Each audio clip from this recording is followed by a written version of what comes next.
नमस्कार दोस्तों। हम लोगों ने पिछले वीडियो में भारतीय संविधान निर्माण की जो पूरी प्रक्रिया थी, उसको संविधान निर्माण की प्रक्रिया को हमने समझा था। संविधान सभा कैसे बनी, संविधान कब से बनना शुरू हुआ, कब तक बना, ये हमने सब कुछ काफी कुछ हमने अध्ययन पिछले वीडियो में कर लिया था। आज हम लोग चर्चा करने वाले हैं जो silent feature of the constitution. Silent feature of the constitution.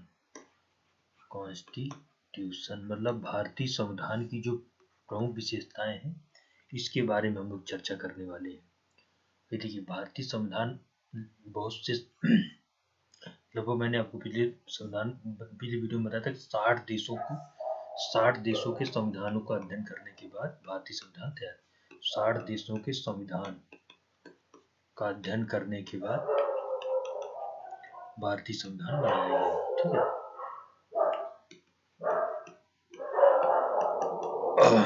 भारतीय संविधान बनाया गया। उसके बाद ऐसा नहीं कि सभी देशों के संविधान को उठाकर वो बहु रख दिया गया। जो फीचर हमारे देश की, हमारी संस्कृति की, हमारी विविधता के अनुरूप थे, उनको हमने स्वीकार किया और कई भी मॉडिफाई किया। तो अब आप ये बता रहा हूँ कि भारतीय संविधान के जो महत्वपूर्ण फीचर्स हैं वो क्या क्या है, पहले इसके बारे में चर्चा करेंगे। फिर किस देश से क्या संविधान हमने अडॉप्ट किया, ये हम पहली बार चर्चा करेंगे फिर। ठीक है, तो जैसे कि मैंने आपको पिछले वीडियो में बताया था कि 26 जनवरी 1950 को भारतीय संविधान, 26 नवंबर 1949 को संविधान बनकर तैयार हुआ। उसके कुछ प्रावधान लागू हो गए, संविधान बनकर तैयार, कुछ प्रावधान मैंने आपको बताए थे लागू हो गए। ठीक है, 26 जनवरी 1950 को संविधान विधिवत लागू हो गया। संविधान पूरी तरीके से लागू हो गया। मैं आपको बता दूं कि 26 जनवरी 1950 को ही भारत गणतंत्र घोषित हुआ। भारत गणतंत्र घोषित हुआ है। गणतंत्र का मतलब होता है कि देखिए, अब भारत को कोई भी बाहरी दबाव नहीं है। भारत संप्रभु हो चुका है। ठीक है, दबाव नहीं है। पहले मैंने आपको बताया था 15 अगस्त 1947 को भारत डोमिनियन का दर्जा मिला था। डोमिनियन मतलब ब्रिटिश शासन के अंतर्गत भारत के डोमिनियन राज्य की का दर्जा दिया गया। ठीक है, लेकिन उसके बाद फिर क्या हुआ, भारत को संप्रभु राज्य का दर्जा दे दिया गया जब भारत 26 जनवरी 1950 को संविधान लागू हो जाता है। तो देखिए, संविधान लागू हुए लगभग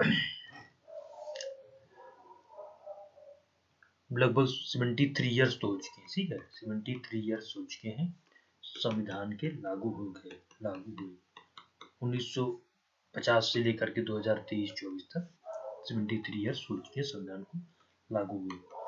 हमने क्या किया, अब तक संविधान में 105 संविधान संशोधन कर चुके, 105 संविधान संशोधन भी कर चुके।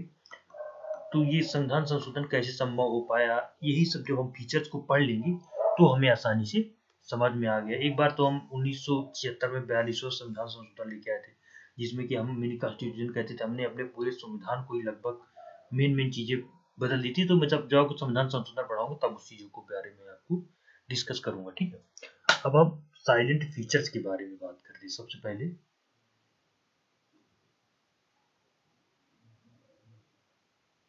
संविधान के मुख्य विशेषताएं, जिसे मुख्य विशेषताएं, तो देखिए, सर्वप्रथम पहला पॉइंट जो था, संविधान एक सबसे लंबा व लिखित संविधान कहा जाता है। सबसे लंबा व लिखित संविधान,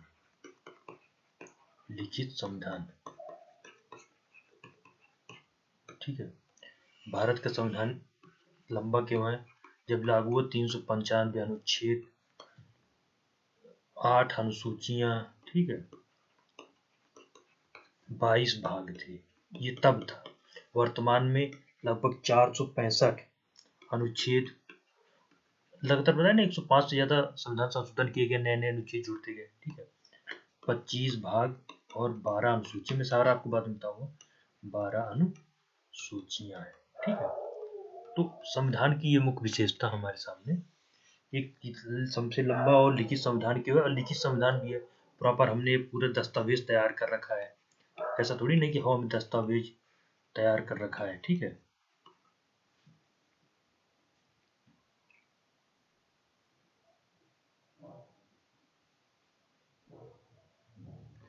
सभी तैयार कर दिया है। भारत और यूएसए, भारत यूएसए के संविधान लिखित संविधान है, जबकि ब्रिटिश का संविधान अलिखित संविधान है, याद रखना है। संविधान लिखित, ब्रिटिश का संविधान अलिखित, याद रखना, कई बार पेपर में कहीं दे दे मालूम, ब्रिटिश संविधान जो है अलिखित, क्या है ना, अलिखित, ये हो गया।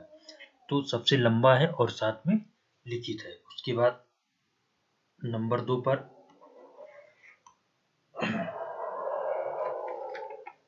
विभिन्न स्रोतों से लिया गया, क्या है, taken from many constitution, many other constitution, ठीक है। जैसा कि हमने राज्य के नीति निधि डीपीएसपी में आगे बताऊंगा आपको, हमने आयरलैंड से लिया, ठीक है ना। उसके बाद फंडामेंटल राइट यूएसए से लिया, फंडामेंटल राइट्स हमने यूएसए से लिया, ठीक है ना। उसके बाद फंडामेंटल ड्यूटी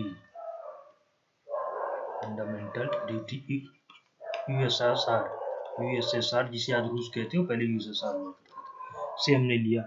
तो इस तरीके से संविधान जो हमारा था ना, बहुत कई बताया ना, 60 देशों का संविधान का अध्ययन करने के बाद हमने संविधान के प्रावधानों को लिया। तो डीपीएसपी आयरलैंड से बहुत इंपॉर्टेंट पूछा जाता है। फंडामेंटल राइट हमने यूएसए से लिया, फंडामेंटल ड्यूटी यूएसएसआर से लिया। उसके बाद आप बता दूं, जो हमने उद्देशिका लिया ना, वो भी यूएसएसआर से ही प्रेरित थी। जो सब इसके बाद हम लोग पढ़ेंगे प्रस्तावना प्रियम्बल, PREMBL, यूएसआर से ही प्रेरित थी, वो भी से ही प्रेरित थी, क्योंकि उसमें सामाजिक, आर्थिक, राजनीतिक न्याय की बात की गई है। लिया नहीं, प्रेरित थी। बस ये 3 चीज, बहुत सारे संविधान और भी है। हमने राष्ट्रपति का चुनाव कहाँ से लिया, मैं अभी बता दूं, बहुत से जो प्रावधान थे, ज्यादा इसलिए संविधान के फीचर्स बता रहा हूँ, तो ये भी याद करें। डीपीएसपी आयरलैंड से, फंडामेंटल राइट यूएसए से, फंडामेंटल ड्यूटी यूएसएसआर थे, और प्रियम्बल का जो हमने एक संरचना तैयार की थी, वो भी बेसिकली यूएसआर से ही आधारित थी। यूएसएसआर की समाजवादी जो नीतियां थी, उससे बहुत ज्यादा प्रभावित थी पंडित जवाहरलाल नेहरू।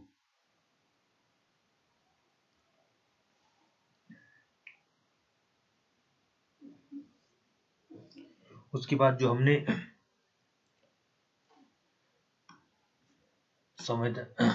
संसदीय प्रणाली ली, वो ब्रिटिश से ली, ये भी याद रखना है, ब्रिटिश से ली। वेस्टमिंस्टर मॉडल जिसे कहते हैं, वेस्टमिंस्टर मॉडल, ये हमने लिया इससे, यूके से, ठीक है। ये पॉइंट याद रखना है। अब तीसरा पॉइंट इसमें जो महत्वपूर्ण हो जाता है, वो नम्य एवं अनम्य, मतलब भारतीय संविधान कठोर व लचीला दोनों है। लचीला, कठोर का मतलब होता है आसानी से परिवर्तन न किया, आसानी से संविधान संशोधन न हो पाना, ठीक है, न हो पाना। और लचीला का मतलब होता है आसानी से संविधान संशोधन हो पाना। देखिए, ये पहचान है यूएसए की। यूएसए का संविधान जो है, ये बहुत कठोर संविधान है।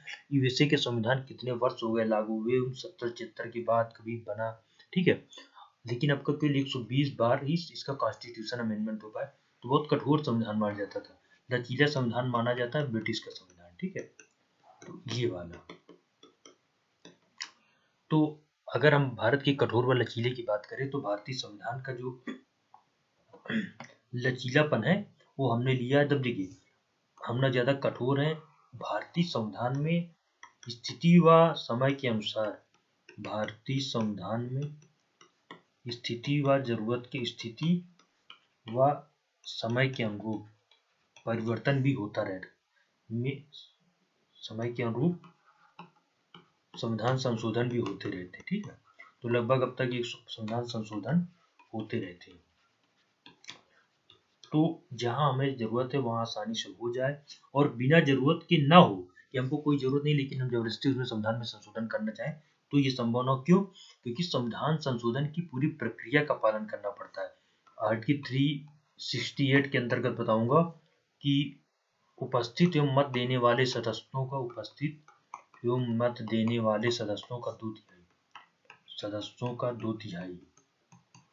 ठीक है, कुछ संविधान संशोधन बहुत आसानी से हो जाते हैं लेकिन कुछ संविधान संशोधन बहुत कठिनाई से होते हैं, इसीलिए इसे कहा जाता है कि ये बहुत कठिन है। ये कौन कौन से उपबंध है ये मैं आपको बाद में बताऊंगा। कुछ प्रावधानों को आसानी से संविधान में संशोधन हो जाता है। इसे संविधान में संशोधन हो जाता है। ठीक है, ये याद रखना है। बस अभी इतना ही याद रखना, फिर बाद में आगे मैं आपको चीजों को और अच्छे से बताऊंगा। नंबर 4 पे हमारा क्या है? नंबर 4 पॉइंट है हमारा एकात्मकता की ओर झुकाव। देखिए, भारत में क्या है ना, एक ही संविधान है। केंद्र जो संविधान पूरे देश के लिए लागू होता है, लेकिन सरकार क्या है हमारे पास? 2 है। एक ये राज्य की सरकार है और इसके ऊपर कौन सी है? केंद्र की सरकार है, जिससे हम यूनियन गवर्नमेंट कहते हैं। कौन सी? Union government. अब देखिए, वैसे तो भारतीय संविधान शक्तियों के पृथक्करण पे है कि भाई कुछ शक्तियां राज्य को दी गई हैं। मैंने आपको सूची बताई थी एक बार की संघ सूची, राज सूची, समवर्ती सूची। ठीक है, समवर्ती सूची। अब ऐसी स्थिति में क्या होगा? राज्य संघ कानून बना सकता है, केंद्र ये राज्य पे बना सकता है और समवर्ती पे दोनों बना सकते हैं। लेकिन कुछ विषम परिस्थिति ऐसी आ जाए कि हम जैसे कि मतलब देश की सुरक्षा का मामला को लेकर के हो जाए, देश की सुरक्षा हो जाए। ठीक है, ऐसी स्थिति में केंद्र को ज्यादा मजबूत बनाया गया है, केंद्र को अधिक मजबूत बनाया गया है। इसीलिए कहा जाता है कि भारतीय संविधान एकात्मकता की ओर झुका हुआ है तो संघात्मक संविधान। संघात्मक का मतलब होता है केंद्र और राज्य के बीच शक्तियों का पृथक्करण। लेकिन कभी ऐसी स्थिति देश की सुरक्षा हो गया, कुछ ऐसी बात आ जाए तो अधिक झुका हुआ, इसमें कोई दोहरा नहीं। मैं आगे बताऊंगा 356 आर्टिकल हो गया। ठीक है, तो इन सबका इस्तेमाल 350 तो ये सारे आर्टिकल को 360 ये क्या बताते हैं कि भारतीय संविधान केंद्र की तरफ ज्यादा झुका हुआ है। ठीक है, अब हम थोड़ा सा एकात्मक और संघात्मक लक्षणों की चर्चा कर लेते हैं। एकात्मक शब्द जो होता है वो केंद्र की तरफ झुका हुआ बताता है, और संघात्मक का मतलब होता है कि दोनों को साथ लेकर चलना, मतलब केंद्र के साथ राज्य एक सबऑर्डिनेट की भूमिका में रहेगा, सहायक की भूमिका में रहेगा। ठीक है, तो देखिए, अब देखिए ये पूछा जाता है, ये अलग से प्रश्न ही आता है कि संविधान के एकात्मक व प्रश्न आ जाए, मान लीजिए प्रश्न संविधान के एकात्मक व संघात्मक लक्षणों के वर्णन की, संघात्मक लक्षणों की चर्चा करें। अब देखिए, होता क्या है कि कई बार हम इनमें कंफ्यूज हो जाते हैं, तो मैं आपको एकात्मक भी बताऊंगा और पेपर में भी आ जाता है, कई बार प्री में भी दे देता है कि एकात्मक लक्षण, तो इधर एकात्मक लिखते हैं और संघात्मक लिखते हैं। ठीक है, इधर एकात्मक और इधर संघात्मक लक्षण, संविधान के एकात्मक और संघात्मक लक्षण।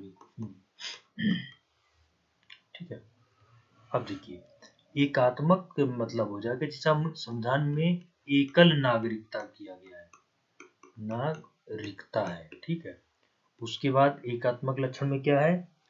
एकल संविधान है, एकल संविधान। ठीक है, उसके क्या है? एकीकृत न्यायपालिका है।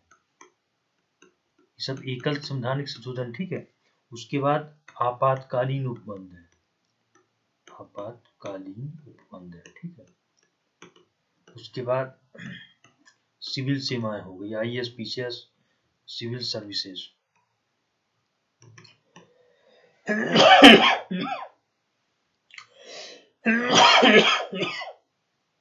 उसके बाद नागरिकता,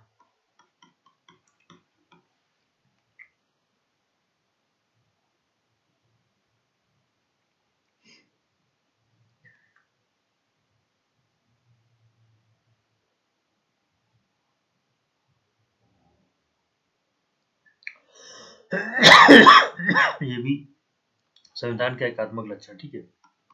उसके बाद आपातकालीन प्रावधान हो गए, एकल संविधान, एकल नागरिकता, संविधान का लचीलापन, संविधान का लचीलापन,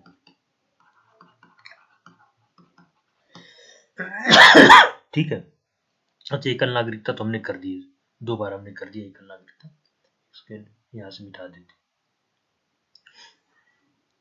जब एक बार कर दिया तो ठीक है।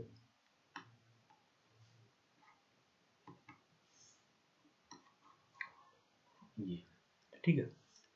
तो देखिए कौन कौन से हैं, हमने एकल नागरिकता, एकल संविधान, एकीकृत न्यायपालिका। न्यायपालिका एकीकृत होने का मतलब है जो सुप्रीम कोर्ट का आदेश देगा उसको हाई कोर्ट को मानना पड़ेगा, जो हाई कोर्ट का आदेश देगा उसको लोअर कोर्ट को मानना पड़ेगा, ये एकदम बाध्यकारी हो जाता है, ठीक है।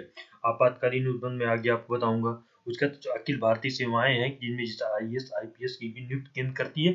ये अलग बात, ये राज्य में जाके राज्य सरकार के अंडर में काम करते हैं, लेकिन फाइनली इन पर जो कमांड होती है केंद्र सरकार की ही होती है, ठीक है। उसके बाद संविधान का लचीलापन, केंद्र सरकार जब भी चाहे संविधान में जो भी संशोधन करना चाहे कर सकती है, उसमें राज्यों की उसकी मदद लेने की जरूरत नहीं है, राज्यों की। उसके साथ सबसे मजबूत तो एक सशक्त केंद्र, एक शक्तिशाली केंद्र, केंद्र सशक्त, ठीक है, सशक्त, ये हो गया। उसके बाद फिर संघात्मक लक्षण की चर्चा करेंगे। तो देखिए अब संघात्मक लक्षण ये थोड़ा सा जैसा कि दो सरकार, केंद्र और राज्य की सरकार होना, केंद्र में अलग और राज्य में अलग सरकार, केंद्र में अलग व राज्य में अलग, राज्य सरकार अलग तो नहीं आती, सरकार होना, ठीक है। ये हो गया संघात्मक लक्षण। नंबर 2 पर शक्तियों का विभाजन, क्या है, शक्तियों का विभाजन। भाई केंद्र के लिए ये शक्तियां दी गई, जो सूची 7वीं सूची बनाई गई संविधान की। उसके बाद लिखित संविधान होना, याद रखना, ये रट लेना, ये कई बार पेपर में पूछा जाता है, लिखित संविधान, ठीक है। उसके बाद फिर संवैधानिक सर्वोच्चता। अब मैं आपको बता दूं कि भारत में संविधान की सर्वोच्चता है, USA में संविधान की सर्वोच्चता, ठीक है, अब बताता हूँ आपको। उसके बाद फिर 5वें नंबर पे शक्तियों का विभाजन, ठीक है, शक्तियों का विभाजन हो गया, लिखित संविधान हो गया। उसके बाद संविधान की कठोरता, याद रख देखिए, संविधान का लचीलापन एकात्मक लक्षण है, संविधान की कठोरता जो है ये संघात्मक लक्षण, कठोरता ये संघात्मक लक्षण, याद रखना है। उसके बाद फिर स्वतंत्र न्यायपालिका व द्विसदनी, स्वतंत्र न्यायपालिका, न्यायपालिका, न्यायपालिका एकीकृत होना ये एकात्मक लक्षण है, और साथ में जो स्वतंत्र न्यायपालिका है ये संघात्मक लक्षण है। और सातवां हमारा हो जाएगा द्विसदनीता, जैसा केंद्र में लोकसभा व राज्यसभा होती है, तो जैसे राज्यों में विधानसभा भी हो सकती है और विधान परिषद हो सकती है।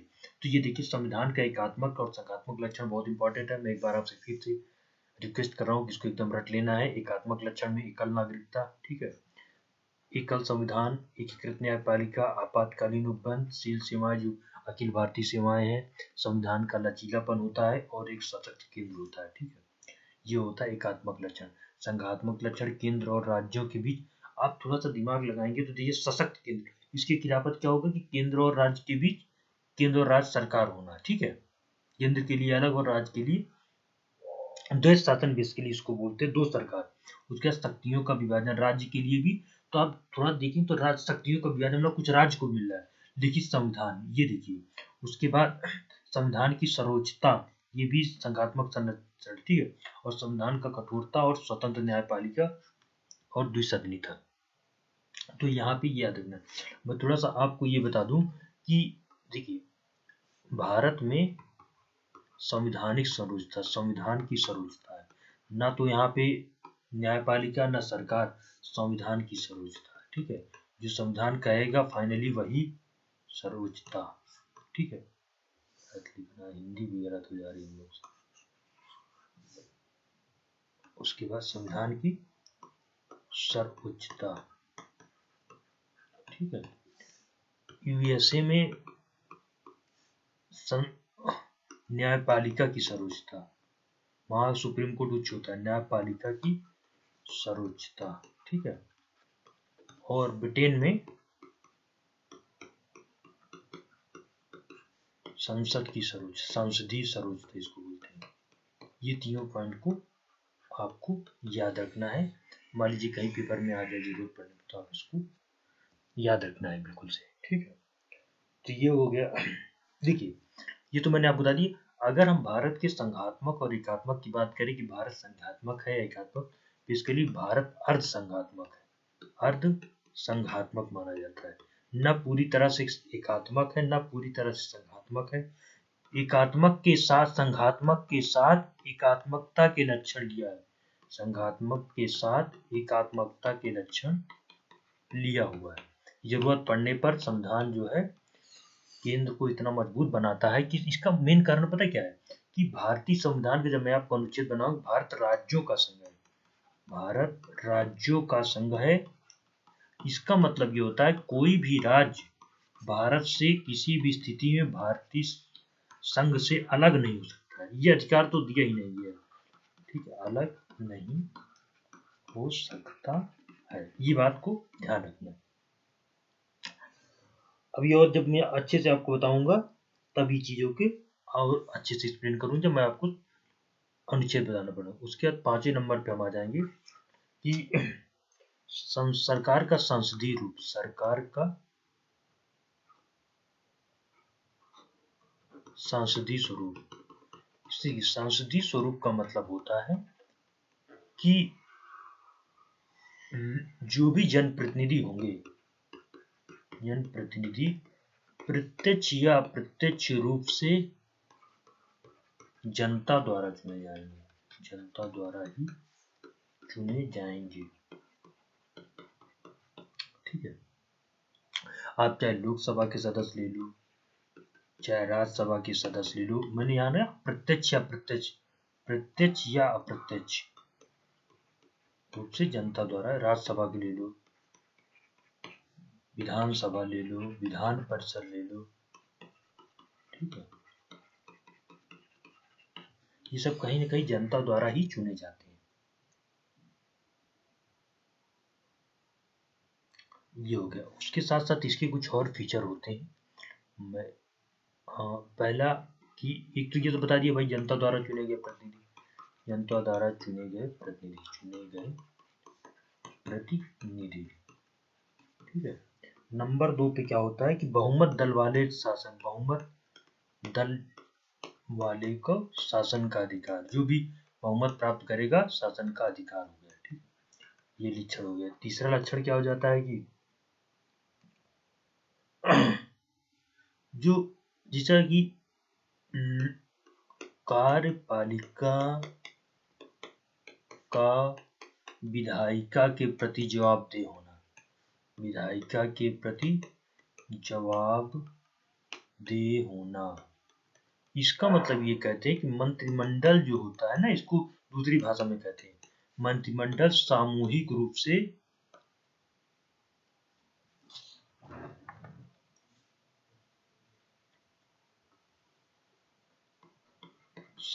रूप से लोकसभा केंद्र, लोकसभा के प्रति, केंद्र में उत्तरदायी होती है, विधानसभा में राज्यसभा, लोकसभा के प्रति उत्तरदायी। प्रश्न ही आया है कि प्रति उत्तरदायी की संसदीय स्वरूप का क्या मतलब है कि लोकसभा भारतीय संसदीय प्रणाली में मंत्रिमंडल जो बनता है, इस समय आपको आगे बताऊंगा, लोकसभा के प्रति प्रत्यक्ष रूप से सामूहिक रूप से उत्तरदायी होता है, सामूहिक रूप से उत्तरदायी।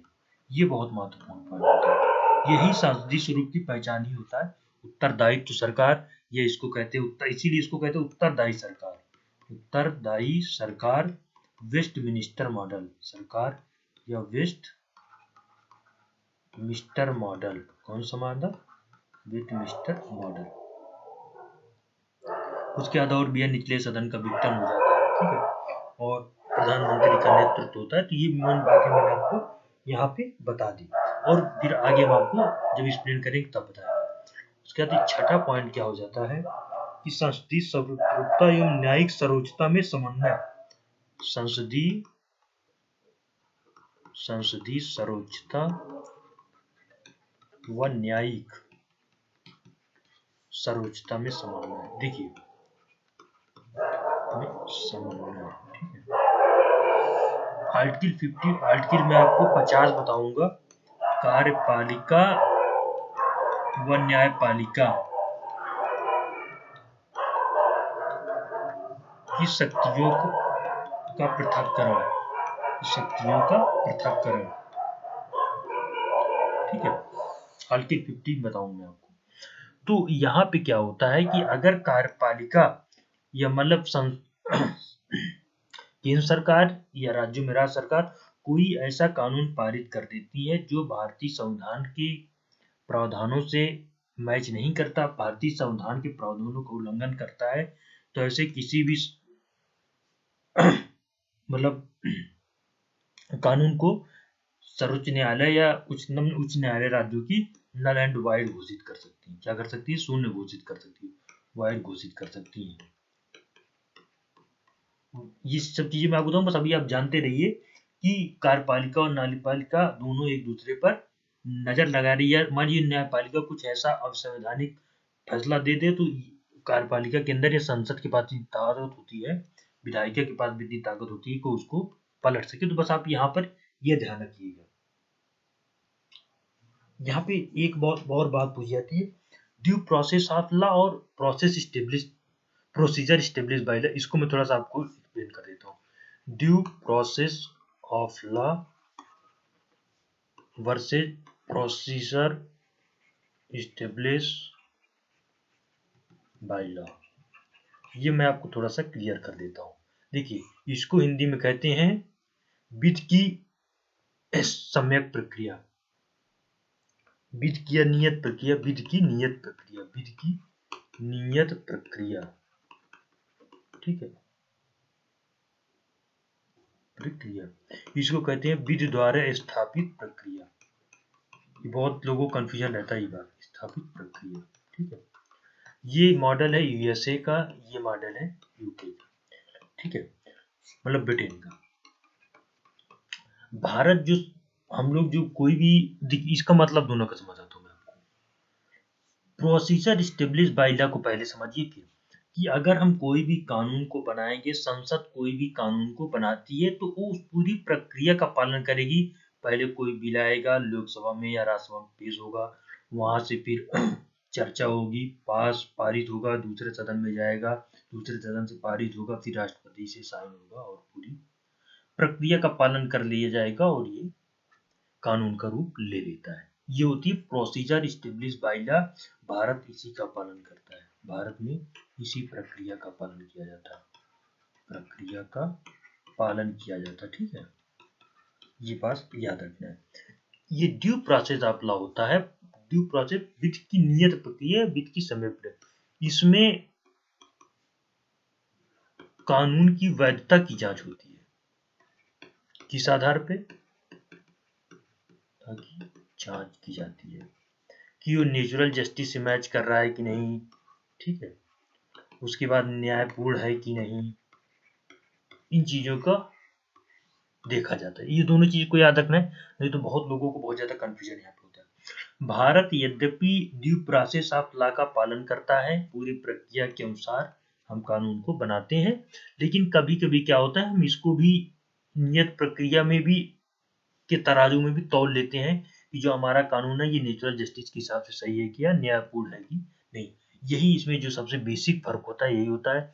विधि की नियत प्रक्रिया में हम उसके एक तरीके से कानूनी रूप को इस तरीके से करते हैं कि मानवीय स्तर पे या प्राकृतिक न्याय के सिद्धांत पे उपयोगी खरा साबित हो रहा है या नहीं, और विधि द्वारा इस प्रक्रिया में जो प्रक्रिया दी गई उसका पालन किया जाता है। तो अगर कुछ भी गड़बड़ होता है तो इसके बीच में न्यायपालिका आती है। ये बाद में मैं आपको और चीजें बाद में बताऊंगा, ठीक है। अब देखिए एकीकृत एवं स्वतंत्र न्यायपालिका, 7वां लक्षण क्या है? इंटीग्रेटेड एंड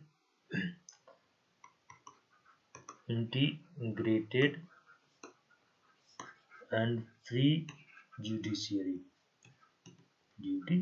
इंटीग्रेटेड का मतलब होता है, ये मान लीजिए हमारी है उच्चतम न्यायालय, क्या है? सुप्रीम कोर्ट,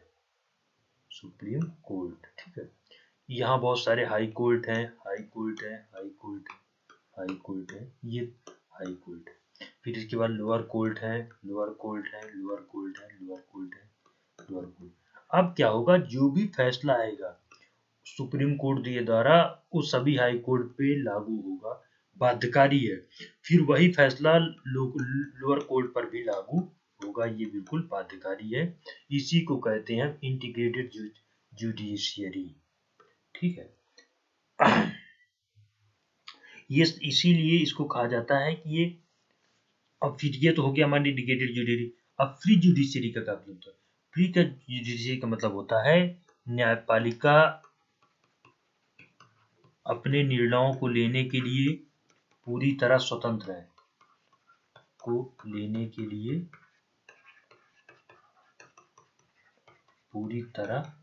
है, किसी भी सरकार या अन्य संगठनों का इस पर कोई दबाव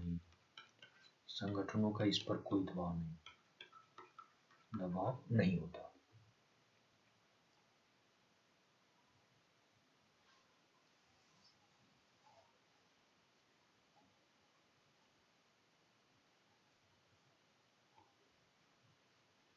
इसीलिए उच्चतम न्यायालय को ये प्रश्न आया, उच्चतम न्यायालय को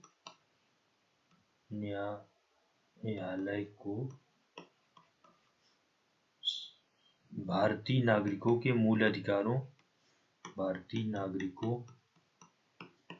अधिकारों का गारंटर,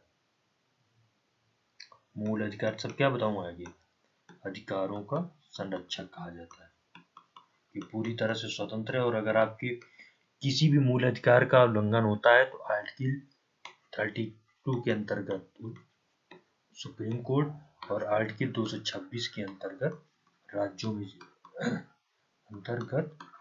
हाई कोर्ट में आप जा सकते हैं। लेकिन जब गारंटर की बात आएगी ना, तो उच्चतम न्यायालय है जो पूरी तरह से गारंटी लेता है कि वो आपकी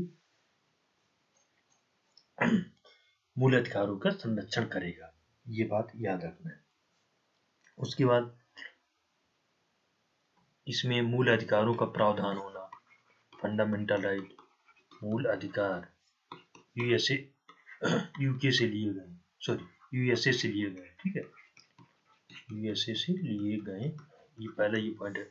मूल अधिकार क्या होते हैं? वे मानव होने के कारण प्राप्त होते हैं, जो कि गरिमापूर्ण जीवन जीने के लिए सहायक साबित होते हैं। क्या होते हैं? गरिमापूर्ण जीवन के लिए सहायक है, कि जैसे हमारे जान की सुरक्षा हो गई, ठीक है, सबसे महत्वपूर्ण तो ये है। उसके बाद वाक् अभिव्यक्ति की स्वतंत्रता हो गई, धर्म का पालन करने की स्वतंत्रता हो गई,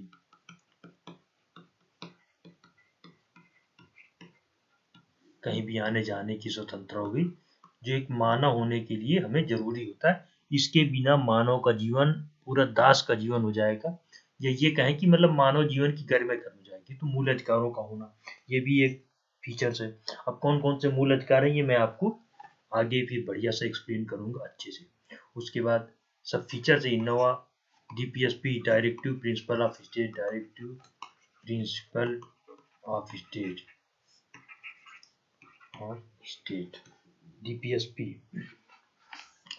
डीपीएसपी का होना, ठीक है ना। राज्य के नीति निर्देशक तत्वों का होना, सब क्या है सब मैं आपको बताऊंगा। उसके बाद फिर मौलिक कर्तव्य फंडामेंटल ड्यूटीज का होना, आर्टिकल 51A भाग 4 का, इसकी भाग 4 है, ठीक ये होना। उसके बाद फिर क्या है, एक धर्मनिरपेक्ष राज्य होना, ये सेकुलर स्टेट का मतलब यहाँ पता है क्या है कि भारत का अपना राज्य का अपना कोई धर्म नहीं होगा, राज्य का अपना कोई धर्म नहीं होगा, अपना कोई धर्म नहीं। मैं आपको बता दूं, भारत ऐसा देश है जिसका अपना कोई धर्म नहीं। आप पाकिस्तान में जाएंगे तो उसका धर्म इस्लाम, उसका पूरा नाम है Islamic state of Pakistan. Afghanistan में भी धर्म, ठीक है, ईरान में भी धर्म, तो ये सब धार्मिक देश है, ये धर्म के आधार पर। लेकिन भारत राज्य का अपना कोई धर्म नहीं होगा, ये भी इसका एक फंडामेंटल एक तरह से फीचर है, संवैधानिक प्रावधान है, संवैधानिक लक्षण है, ठीक है। उसके बाद फिर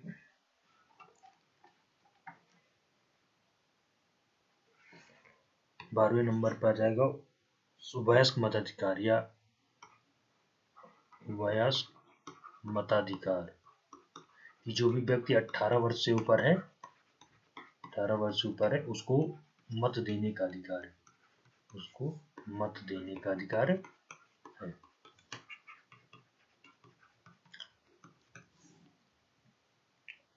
पहले 21 था, बाद में 61 कॉन्स्टिट्यूशन अमेंडमेंट 1989 के द्वारा इसको 18 वर्ष किया गया, राजीव गांधी जी की सरकार में किया गया। ये भी एक साइलेंट फीचर है, ठीक है। उसके बाद फिर एकल नागरिकता बताया था मैंने आपको, ठीक है, एकल नागरिकता का होना। और ये भी उसके बाद स्वतंत्र न्यायपालिका, स्वतंत्र निकाय कार्यपालिका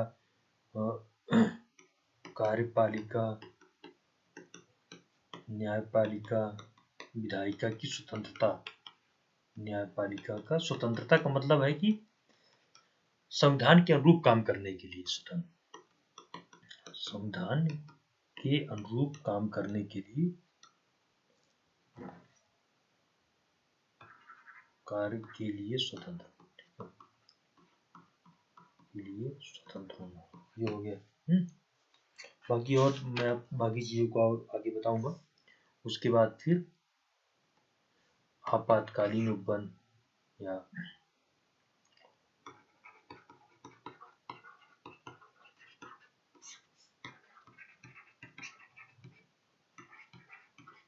सब बताऊंगा मैं आपको एक ही चीज। उसके बाद